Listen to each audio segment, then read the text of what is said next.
Hello, fellow people! It's time for a favorite Jaunedice arc. Don't fucking click off, I saw you reaching for the button. Which mostly will stay the same, and the new stuff I already touched on in Jaune's dedicated video. So the narrative portion will be shorter this time. We know how the story goes, even with my character mind dive. What I'm more interested in today is exploring Cardin, and more importantly, everything around him. I don't give a shit about Cardin as a character, but I am interested in what he can bring to the story once we explore why he's allowed to be such a piece of shit. You'll see what I mean. And obviously I'm drawing him. Funnily enough, even gathering reference material for him was painful, there's so little of it. Makes sense, but it was a bit of a bitch for my purposes. But I have enough. There's no point changing anything about his design, he's not that important. Maybe I'll also draw his bodies as a treat if I need to fill up his page. Man, I had to practically force myself to do the speed paint portion this time. I'm just so uninterested in him. But we gotta do what we gotta do, unless I want to do a full fucking rendered illustration again. Funny thing I noticed, he has the same hairstyle and color and build as Clover. Huh. Now that's a fanfic waiting to happen. But speaking of that, somehow despite the similarities, Clover doesn't seem as punchable as Cardin is. Interesting. Also interesting is that Cardin has this light streak going through his hair horizontally. Highlights, frosted tips. What's important is that my mind wants to make some kind of connection to the white streaks Jaune has in his hair from age and stress, and also has the same hairstyle. I have no idea what connection my mind is trying to make, so I'll let you connect the dots for yourself. There is something there, I know it. With that out of the way, let's start the, I lost count, hypothetical episode 5? Who cares?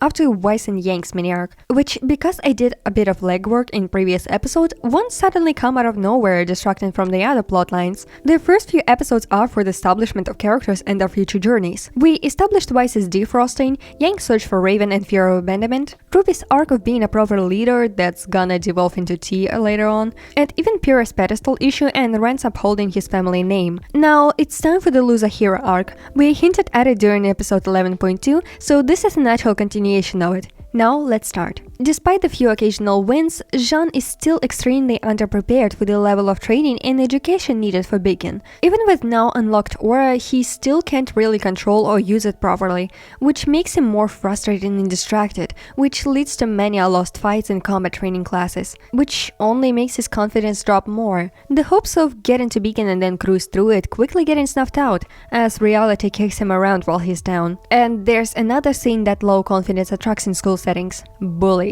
Making themselves feel better by kicking around an easy target, which Jaune now very much is. With his abysmal grades and a demonstrated lack of skill to defend himself, his father would be so disappointed. He started getting bullied pretty soon after the first week, with the group dynamics establishing themselves and people getting a hand of where everyone lies in the totem pole. And seeing that Jaune is at the bottom made some start to pick at him, seeing if it's worth it. After all, you never know if you'll get hit back, and that's not even the counting that Pyrrha is his team partner. But no repercussions or fight back came, so more and more people started using Jaune as an easy way to make themselves feel better, and that attracted the attention of Cardin. And with his arrival, the small picking slowly started to escalate into harassment territory. But Jaune doesn't want to admit he needs help. He can take it like a man. His dad always said that he needs to stand up for himself. Only sis is run and cover. Two men tough it out and fight back. He needs to be the one protecting others, not the other way around. What kind of an arc is he? So Jaune keeps taking it, pretending he's fine. And he is fine, this is nothing, really. You know, it's just a thing guys do all the time. Nora raises an eyebrow, eyeing the fresh bruise he's trying to heal with his aura. Really? I don't remember doing something like that when I was younger. Well, it's nothing major anyway. He doesn't mind a few practical jokes. It helps others take the heat off. He can take a few scrapes. Or, well, that's what he says when Blake pulls him out of the locker he got sent flying in. He has a lot of aura, he'll be fine. She doesn't see it that way, narrowing her eyes and wondering why is this still being allowed to happen.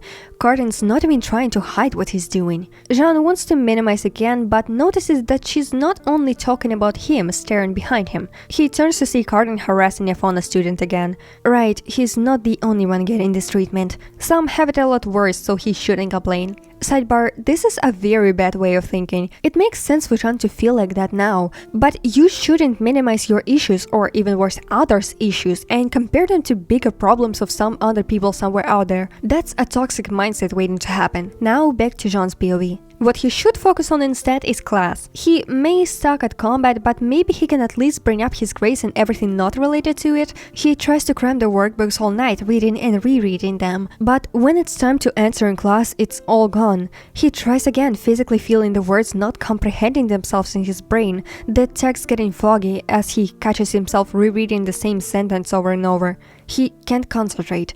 It's so embarrassing. He wants to ask how others manage to remember everything, but he knows they'll just laugh at him and call him stupid. Maybe he is just stupid. He needs to try harder. Which leads to him almost falling asleep at the lunch table several times, soothed to sleep by girls talking about school and the unnaturally hot autumn weather they're having this year, and woken up by another one of Nora's stories and Pierre's concerned hand on his shoulder. Right, and he's dragging them all down too. He jolts from the sound of Cardin's laughter, but luckily it's not directed at him, but at the funniest upperclassmen. Pierre huffs in frustration, saying that she can't stand people like him. Jaune sighs that he only went after Velvet because her team isn't there right now to turn him into a pancake on the floor, making Nora suggest they do it instead. Weiss looks up from doing her nails. Oh, I doubt there's anything they could have done to stop him. What's that supposed to mean? I mean that he never gets any consequences for his behavior.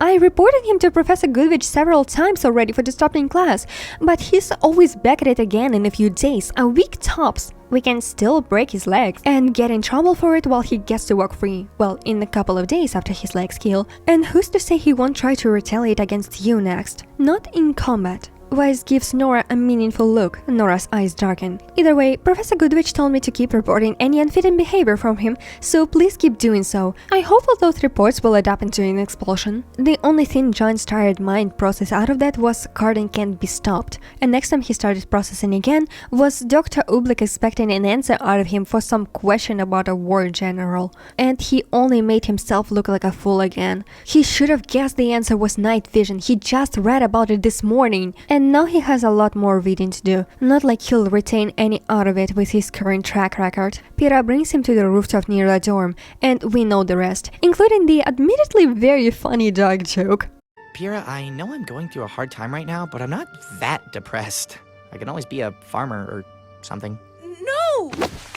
Jaune tells Pira the truth, tells her to leave him alone. Cardin swoops in with free blackmail. And as we discussed in Jaune's dedicated video, he would rather be a tool than go back to home as a failure he is.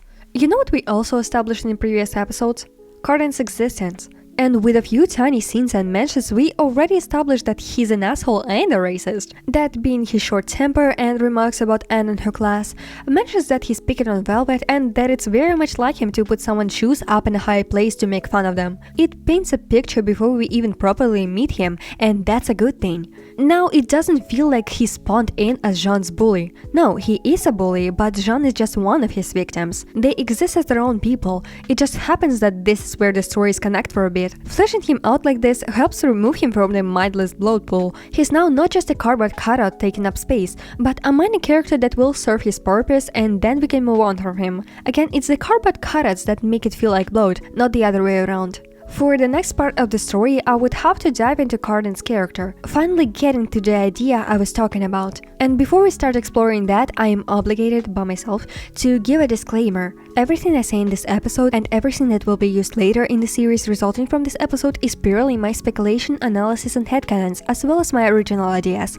Do not take them as canon. If anything on the subject will be revealed in canon, I will come back and adjust my ideas to fit the canon information. I sincerely doubt that we'll get anything about Cardin of all people, but I have to set a standard for everything I come up with, be it completely original teachers that are based only on a name plus specialty, or a random bully that basically disappeared as soon as the bully arc was over, or very important characters that didn't get jack shit on a backstory and really would benefit from one. All of them are just my ideas, and my ideas are not the end-all be-all, so all of them are under the same rules I set out for myself while working on HRR. So why exactly is Cardin allowed to keep being a piece of shit? He's openly discriminating against fairness, blatantly disrespecting teachers. One would think that Glinda would deal with that shit real quick. So what's happening?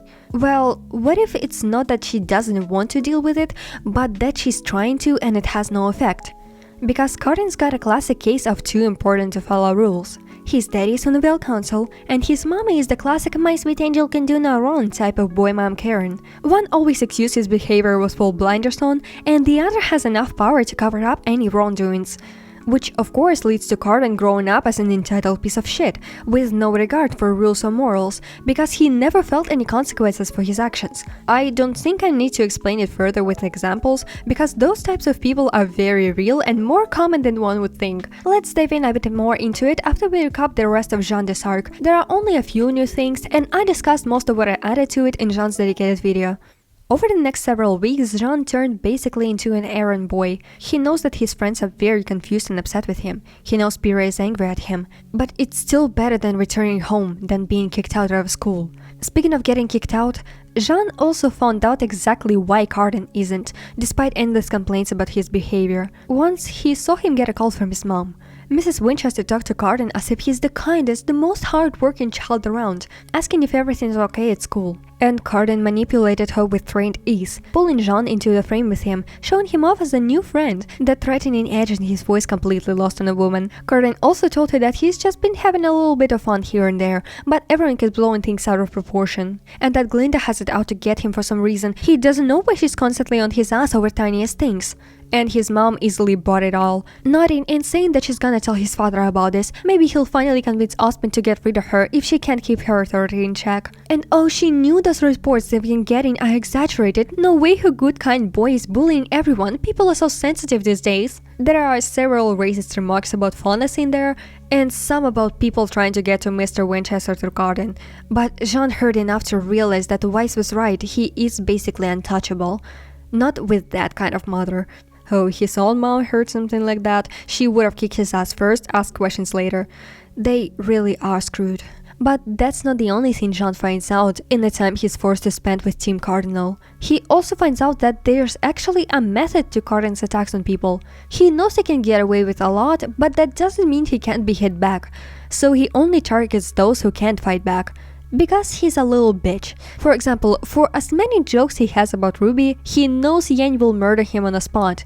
Well, and he doesn't want the last thing he sees to be the business center of a side-con. And even if Weiss infuriates him, his dad will be furious if he does anything to harm the relations between Val and SDC. So instead he lets off steam in small ways, on those he can deny or scare into staying quiet, like the good Johnny boy. So the only thing Jaune is left to do is keeping quiet, doing the bidding and trying to improve by himself at least a little bit. Well, and sometimes disrupting some of Cardin's bullying attempts on other students. He'd rather take it on himself than watch someone else be bullied too. Especially fondness, knowing now that Cardin's parents won't even see it as something worth their time. Might as well do what he can to help, since there's nothing for him to lose. Spilling a drink over himself or tripping on solid ground, just a simple distraction, but at least they're laughing at him and not someone else. Until one day, when Professor Peach asked all of them to collect jars of tree sap from Forever Fall Forest for the next lesson. She says usually by now the sap will be all gone, but with the warm weather they can do a practical lesson. We know what happens next. Jaune has a talk with Ruby about being a good leader and putting your team first.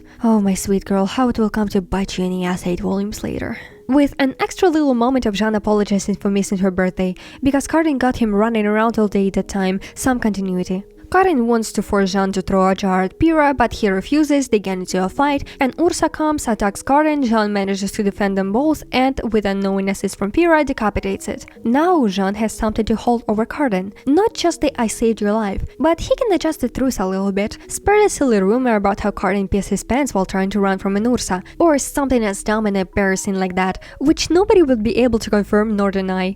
And Cardin knows it. He knows all it takes is Jaune telling this to Yang, and it will be all over the school in just a few hours. Public embarrassment, that's one of the biggest bully weaknesses. So Cardin lets off, promising to keep quiet about the cheating.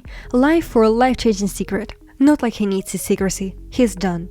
Later, Jaune comes alone into Osmond's office, deciding to do the right thing. He tells Osmond about what he did, fully expecting to be kicked out immediately. But Osmond doesn't react at all. He calmly asks if he wants to continue studying here. Jaune is confused, but says that of course he is, that's why he came here. Osmond nods and shrugs nonchalantly. Then I believe you have a lot of studying to catch up on, young man. Run along now. Before Jaune leaves, he also mentions the things he heard about Cardin trying to dig under Glinda through his parents. Might as well do a few more good things. That night, Jaune sits on a roof, thinking of what he should do next. Standing up to a bully is great and all, but Osman's right. That doesn't fix that he's still far behind in class and will be kicked out eventually on grades alone. Even when Piero forgives him and starts giving him training lessons, he's still far behind. He needs to do more. With encouragement from Piero, he tells Nora and Ren about what he did too and asks them for help. Nora will help him build up muscle, Ren helps him with stamina. They meditate together in the evenings. Swallowing his pride, Jaune asks Linda's permission to use the training auditorium, so he and Piero don't have to be constantly in danger or falling off a roof. He comes with Ren to the library to study, trying his best. One evening, Blake, who's also been there the whole time watching him struggling,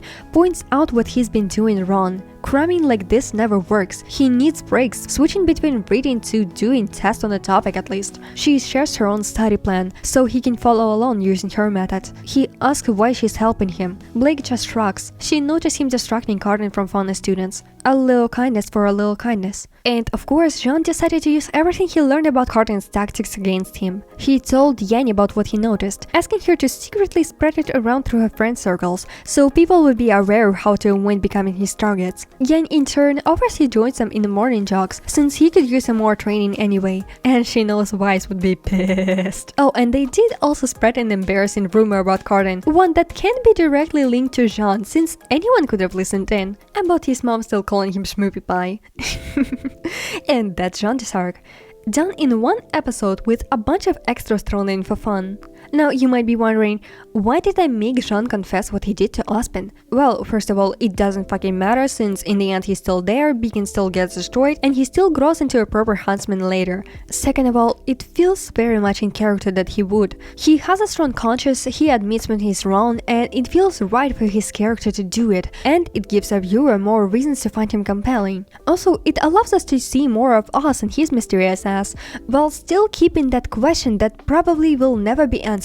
Did he know all along? Did Oz see something in him? Did Oz decide to fuck around and find out? Is Louis one of his past lives and he knew he needed to let Jaune into Beacon for continuity purposes? Again, it doesn't fucking matter, the end result is the same. And another little thing Jaune did, utilizing Jane's friend circles to get back at Cardin. I did that for several reasons. First, it shows that Jaune is smart and can strategize, helping other victims of bullying and choosing a specific roommate that won't be tied back to him directly. Second, it gives a friend connection for Jaune and Jaune, which is always a good thing. We need to establish more friendly connections between the two teams. And third, it explains why Cardin is on the down low after this arc after him being such a menace. We haven't seen him aside from one scene in Volume 2 and then two tiniest cameos in Volume 3. Him losing his power over people and him being under Osman's watchful eye would make him a lot less active in his bullying to not get himself into shit he can't get out of. Now, let's discuss the more interesting part of this headcanon idea, Cardin's dad being on the Veil Council. We know jack shit about them, they're literally only important for one specific plot point, and I'm pretty sure they will never appear again since Veil is kinda fucked. But we need to set up the concept of council for two further moments. Leah using Mistrals as a convenient excuse, and the whole election mini-arc in Atlas. Since the bulk of politics will be in Atlas, we don't have to dive into the nitty-gritty of how it all works, only establish that it exists and what powers they hold, even over the most important characters we have at that point, like Osman, namely a lot of power. Why specifically Cardin's dad? Connections and lessening the pool of characters. It's easy to go, oh yeah, fuck that guy, when you know someone directly related to the guy in question, and even more if that guy has a conflict with our protagonist. So in our case it would look like this. Jaune is one of our protagonists, Cardin bullies him and other sympathetic characters like Velvet. We find out he's not getting any repercussions because his daddy is on the council and keeps excusing his behavior. We as viewers know people like that and hate him even more. And we're not done, because then it works the other way. We get to the end of Volume 2 when the Veil Council starts threatening Osman's position as the headmaster of Beacon. And with our added context that it's Cardin's dad who's doing that, the father of the entitled racist piece of shit that keeps covering up and excusing this kind of bullshit, we go, oh yeah, fuck that guy too, even more than that one councilman was just a random voice on a screen. Through his connection with Cardin, we know what kind of person that is, and can fill in the blanks of what kind of changes that person will be pushing for after kicking Osman off the council, all done through this tiny subtext of the familial connection. It's more impactful to see us be threatened like this when we have an image in our head of where things might go if the threat becomes reality. You catch what I'm throwing? Again, he's not a character, he's an idea. Are nameless grunts who report to Ironwood characters? No. And Cardin's parents aren't either. Everything we found out about them is through him. What kinds of people would raise him to turn out to be this way? And what those kinds of people being in positions of power would mean for the world building of a current kingdom in question? Veil politics and shit are only explained in detail here. If it were an actual series, all these things I'm explaining through plain text will be left for the viewer to connect themselves, using the bits from the characters related to the topic and real-world knowledge. Parallels are turned into a solid line. Our viewer can connect the dots themselves that a racist piece of shit would try to push out of the way the ones trying to help marginalized communities. Damn, the script aged well in the months since it's been written. Speaking of, let's talk about the more important component of this mind experiment. Кто в теремочке живет? Who's been ruling Vale for at least the last 100 years and can't exactly unite the world when there's a bunch of racist assholes on the council working against him? It all becomes a lot funnier to write when you remember about Ozma. And we will remember something else next time. Oz is just a part of it. That there used to be a man before the Oz. The man behind the curtain. The man behind the slaughter. I'm sorry, couldn't resist. Anyway, yeah, next time we'll take a look at Ozpin. Ozpin himself, not Oz. And also Glinda. And as you can guess already, that handy-dandy disclaimer I put in this video will be in full effect next time too. Even more so. Because we literally don't know anything about these two. That would be a fun void to fill. But for now, tell me your thoughts on this smaller episode. What kinds of rumors would you spare about Cardin? Do you think he fucking died in the Follow Beacon? And I'll see you on the other side.